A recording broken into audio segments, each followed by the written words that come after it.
Oke, supaya kritik saya terdengar lebih nyaring, saya naik di panggung aja. Saya lupa mengkritik Prabowo, padahal dia banyak salahnya. Kesalahan pertama Prabowo adalah menjanjikan 6.000 mobil SMK. Karena orang protes saya, kenapa nggak kritik setajam kritik pada Jokowi? Oke. Kesalahan kedua Prabowo, di kantongnya tidak dia keluarkan 11 triliun itu. Kesalahan ketiga Prabowo, dia hamburkan APBN untuk bangun IKN. Fair enough? Jadi kalau mau sama ya begitu. Dan kesalahan keempat Prabowo adalah dia diduga keras memalsukan ijazahnya. Itu jawabannya. Jadi kenapa terus menerus Jokowi jadi sasarannya? Karena saya anggota kami, bukan anggota kamu. Kami artinya kapasitas mikir. Kami dihidupkan oleh satu ide, turunkan Jokowi.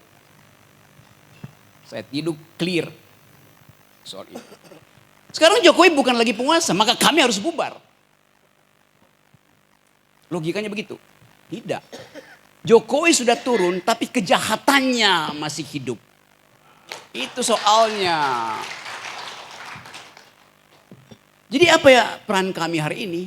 Bukan lagi turunkan, penjarakan. Yang bilang itu siapa? Pak Gatot, Hersu, Rocky Gerung, Antoni. Tidak, emak-emak yang bilang itu. BEM yang bilang itu. Buruh yang bilang itu. Tadi Ubed kasih kritik bahwa mahasiswa yang bisa diandalkan untuk memulai perubahan itu. Buruh kurang. Fakta minggu lalu, Jumhur teriak keras dan semua sosial media. Kalau PPATK masih mengunci rekening, buruh akan melakukan narik uang. Tiba-tiba dalam 32 jam saya hitung dibatalkan itu karena suara dari Jumhur Hidayat. Jadi jelas keadaan ini memungkinkan kita mengatakan semua suara kami itu relevan karena di dalam organisasi ini ada yang berpikir tajam. Indrajit ucapkan satu upaya untuk melihat prospek global politics. Mulyadi menerangkan dengan bagus apa sebetulnya sumber kerusakan kita. Antoni mengucapkan dengan fasih data-data yang memungkinkan kita tahu bahwa pada akhirnya akan ada crash. Kapan itu? Ketika kesulitan ekonomi crossfire dengan tekanan politik. Idenya sempurna tuh.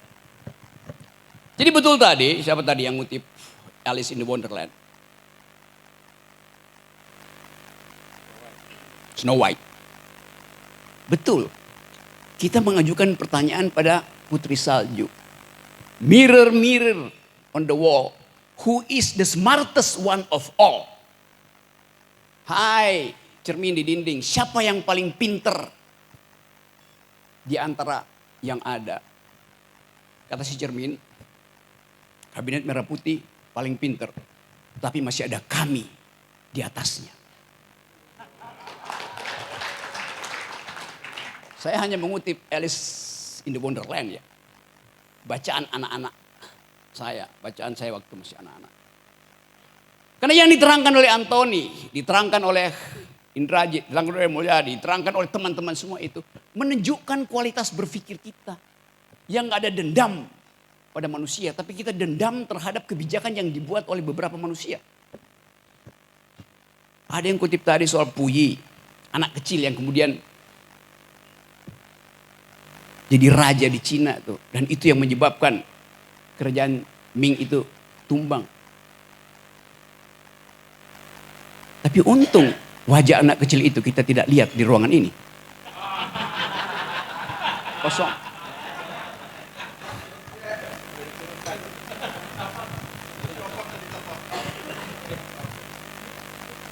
Tapi buat saya Presiden Jokowi tidak melanggar konstitusi ketika menyodorkan anak kecil itu. Dia tidak melanggar konstitusi. Yang dia langgar adalah Undang-Undang Perlindungan Anak. Jadi dia mesti dipenjara karena itu. Menyuruh anak-anak bermain di wilayah orang dewasa itu melanggar Undang-Undang Perlindungan Anak. Itu keadaan kita hari ini. Kalau kita coba bikin refleksi yang lebih tajam lagi. Semua udah ucapkan itu dengan dalil yang kuat bahwa mengambil jarak dari penjahat adalah keputusan moral. Harusnya jadi keputusan moral, bukan keputusan politik. Pak Prabowo terpilih secara elektoral. Dia punya kekuatan elektoral. Tapi hasil kekuatan elektoral itu adalah hasil transaksi politik. Bisa nggak dia ubah itu dari kekuatan elektoral menjadi kekuatan moral? Itu yang kita perlu beritahu pada presiden. Anda menang secara elektoral, tetapi ada masalah moral di situ. Maka bring moral back into politics. Kita mau itu supaya jarak itu terjadi. Nah, kami adalah kekuatan melalui perspektif moral itu. Kita nggak punya masa. Tapi keterangan-keterangan yang diucapkan oleh emak-emak, diucapkan oleh BEM, diucapkan oleh jurnalis, diucapkan oleh masyarakat sipil, diucapkan oleh mereka yang sedang mengibarkan bendera One Piece, semuanya adalah moral call pada Presiden Prabowo. Karena tadi masih ada harapan. Coba saya ulas secara lebih sedikit teoritis supaya saya terhindar dari delik ya. Refleksi 80 tahun Indonesia. Apa itu Indonesia? Refleksi 1 tahun Presiden Prabowo. Bulan Oktober nanti. Presiden Prabowo memegang kendali kebijakan. Karena itu dia adalah objek kritik. Kita adalah subjek, warga negara itu subjek. Tapi Indonesia tidak mungkin kita jadikan objek kritik. Karena dia ada dalam kedudukan objektif yang tidak kita kuasai. Kebijakan adalah objek kritik kita karena kita kuasai. Bahasa Inggris kurang mampu untuk menerangkan bahasa Jerman yang membedakan antara Gegenstand dan objek. Ada yang belajar di Jerman enggak? Gegenstand artinya objek yang ada di pikiran kita karena itu kita kendalikan. Objek OBJEKT itu objek yang tidak ada di dalam kendali pikiran kita. Indonesia tidak ada dalam kendali pikiran kita. Tapi kebijakan Presiden Indonesia ada di dalam kendali kepentingan kita. Agak teoritis ya.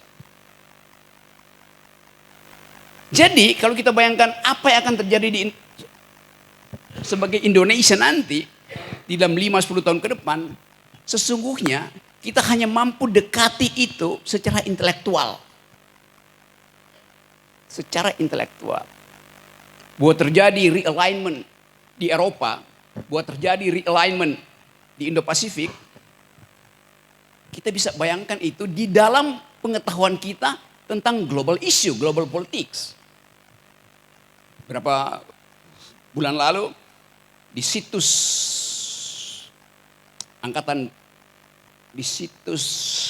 pemerintah Amerika ada negara baru yang dideklarasikan secara virtual, namanya Sunda Baru.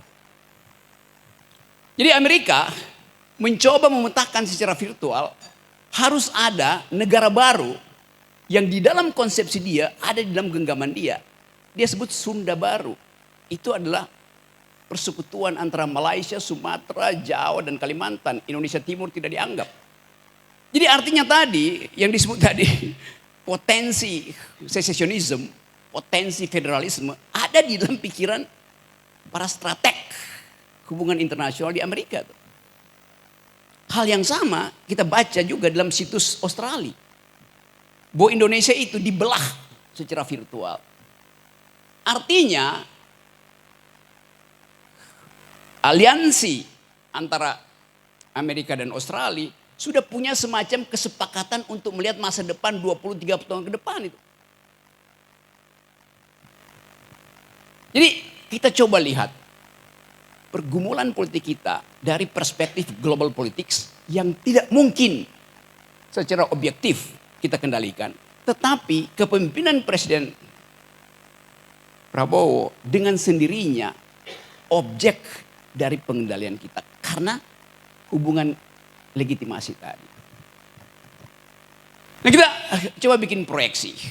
Apa yang akan terjadi 1 tahun setelah Presiden Prabowo memerintah? Pasti kesulitan ekonomi tidak mungkin diselesaikan dalam 90 hari ke depan. Jadi konstatasi Pak Antoni sangat mungkin dijadikan alasan untuk menguji legitimasi Presiden 90 hari ke depan. Sangat mungkin, sangat dekat keadaan itu. Pembicaraan kita hari ini disiarkan streaming lewat Edi Mulyadi dan beberapa YouTuber. Real time pembicaraan kita di sini dibaca oleh investor dunia yang mau masuk ke Indonesia, mau masuk ke Danantara segala macam, yang lagi nongkrong minum kopi di Singapura, di Orchard Road atau di Ginza di Tokyo. Mereka saling kirim-kirim WA. Lu denger nggak uraian Antoni? Si investor Jepang bilang begitu pada temannya yang dari Paris, bicara, investor dari Qatar. Gile tuh, kami tuh mengulas dan mengulik secara tajam. Berarti ada masalah besar di situ. Real time, kondisi investasi itu udah berubah. Setelah Antoni ngomong, setelah Indrajit ngomong, setelah Mulyadi ngomong. Jadi bayangkan misalnya, keterangan 3 akademisi bisa membatalkan niat investasi dari mereka yang udah parkir uangnya di Singapura, tinggal menunggu. Apakah Prabowo mau mengambil moral call untuk menyingkirkan pengaruh Jokowi? Itu ditunggu investor detik ini, real time. Begitu dunia interconnected. Tidak ada isu yang tidak diketahui oleh internasional. Sementara kabinet mesti tunggu mingguan untuk bersidang. Jadi kita lihat kecepatan informasi itu adalah alat revolusi yang paling memungkinkan. Tapi sekali lagi kita punya semacam keinginan untuk ya Pak Prabowo selesaikan dong problem-problem di masa lalu itu. Election bisa berbeda dengan decision. Prabowo memenangkan election, tapi decisionnya itu ditunggu justru. Anda punya kapasitas karena hasil elektoral. Sekarang Anda punya kapasitas juga untuk menunjukkan jarak moral Anda dengan rejim sebelumnya. Kan simple logiknya seperti itu.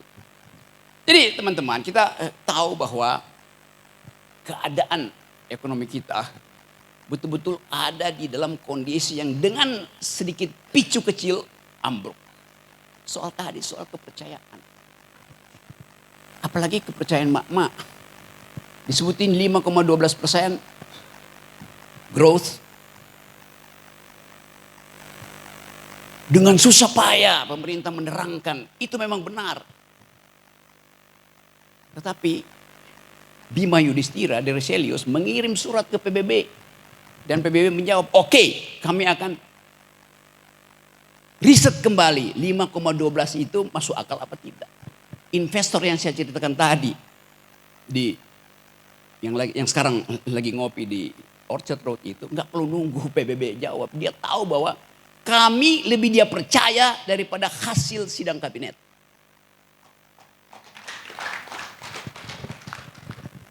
Logik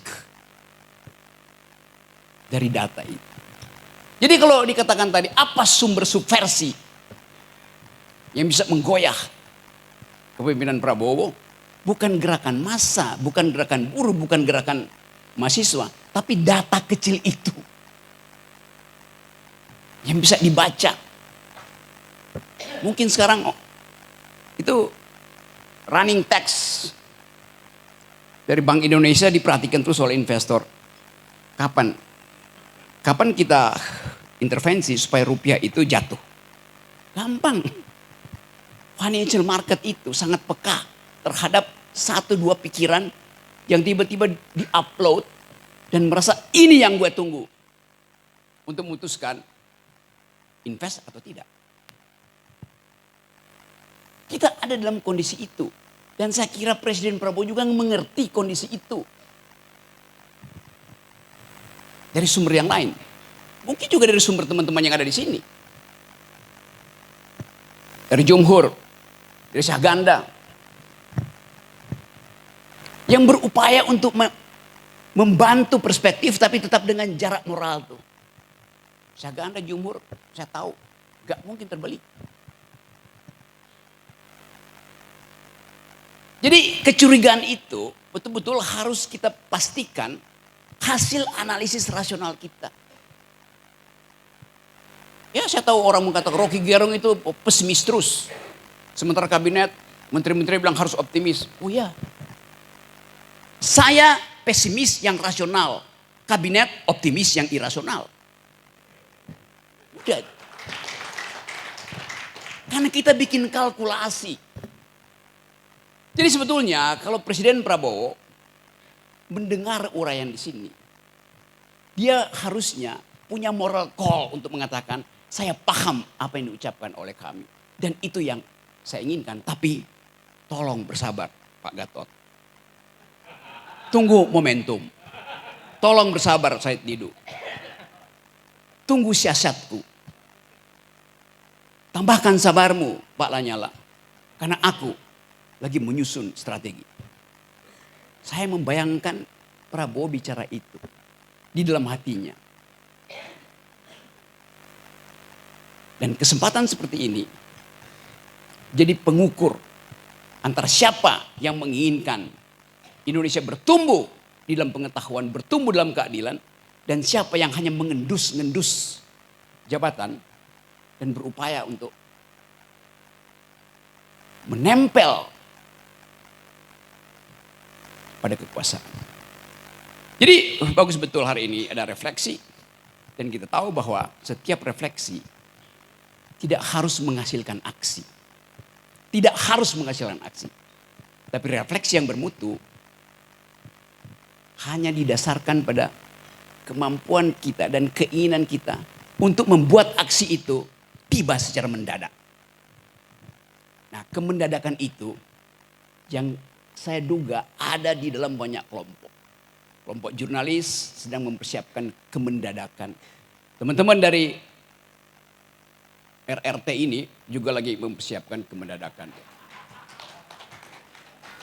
Para purnawirawan sudah mempersiapkan kemendadakan itu. Pati adalah pintu pertama untuk kita pahami bahwa satu persoalan lokal bisa jadi urusan nasional. Kenapa? Karena kondisi objektifnya sama. Yaitu harapan daerah untuk diguyur lewat dana-dana pusat tidak diperoleh. Faktanya memang begitu. Udah bertahun-tahun sebetulnya kasus itu. Tetapi begitu arogansi si bupati itu dimunculkan, maka masyarakat Jawa Tengah yang biasanya nerimo berubah menjadi ngamuk. From nerimo to amok. Kondisi ini ada di kita, laten di kita. Sebagai masyarakat yang dihina, disiksa oleh ketidakpastian. Kita disiksa oleh ketidakpastian karena menunggu tadi. Kapan Presiden Jokowi berjarak? Itu namanya siksaan. Nah, kalau siksaan itu tidak dijawab dalam 2 minggu ke depan, maka saya bikin analisis bahwa ada sesuatu yang sedang bergejolak yang akan muncul dan tidak bisa lagi didiskusikan. Parlemen jalanan. Fakta itu ada di kita. Siapa yang menurunkan Presiden Soeharto? Berapa orang? 20.000 orang. Mahasiswa duduk di atas Gunung Kura-Kura. Dan Presiden Soeharto mengerti bahwa dia sudah selesai. Itulah antropologi politik kita. Pati itu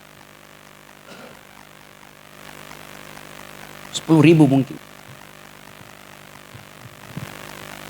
Jadi bayangkan misalnya kalau proses pemaksulan Gibran itu mulai dibicarakan di parlemen dan pasti akan dibicarakan. Saya hanya minta supaya kalau ada demonstrasi mahasiswa, masyarakat sipil, aparat jangan cegah itu. Aparat justru bisikin aja pada Wakil Presiden. Bapak, keadaan udah berubah. Anda turun atau jadi pati.